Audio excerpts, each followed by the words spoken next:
Mike iko wapi? Yule Mike ameenda. Karibu sana. Asante sana. Bwana Yesu asifiwe. Amen.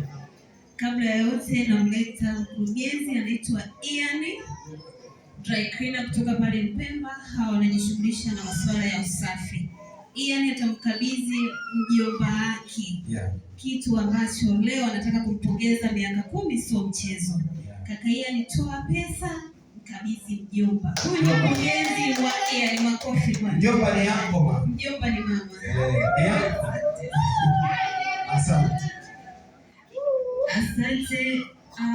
Mjomba anaendelea kunisubiri. Mkurugenzi John bosi wangu. Naitwa Madam Cheka, ni mkurugenzi wa Cheka Company. Asante sana dada Masa. Ni mwandaji wa tuzo za gospel kama tumezisikia Cheka awali, mimi ndio mwandaji. Nadhani pia tarehe 21 pale Kocha Hotel tutakuwa tunahitimisha zoezi letu la mwaka 2025. Na wakaribisha waimbaji wote ambao bado hamjachukua fomu au hamjajisajili, muhakikishe kwa haraka, kwa sababu hili jukwaa linawasaidia kuweza kutafuta connection pamoja na network. Lakini kwa ukubwa ulionao lazima tuone una mashabiki kiasi gani.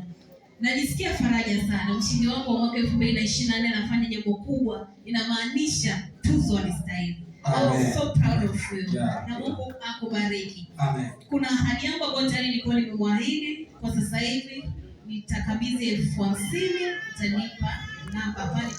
Hatutembei na keshi samani.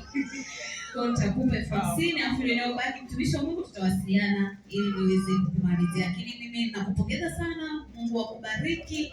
Umenipeperusha vizuri, nina amani. Ushindi ulistahili, naamini hata mwaka huu hutaniangusha. Tuzo bado inakufuata kwa sababu unajipambania, lakini Mungu pia anakuongoza. Nawapenda sana, nimefurahi kufika kwenye madhabahu hii. Amen.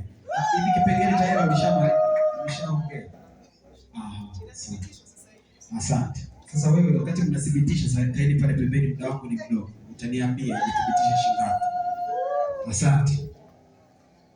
Ukombozi kwaya walijisahau kwamba kwa Christfield pia leo kuna tamasha. Sasa sema, mmetoa 50,000, mtamuongezea shilingi ngapi? Watamuongezea 50,000.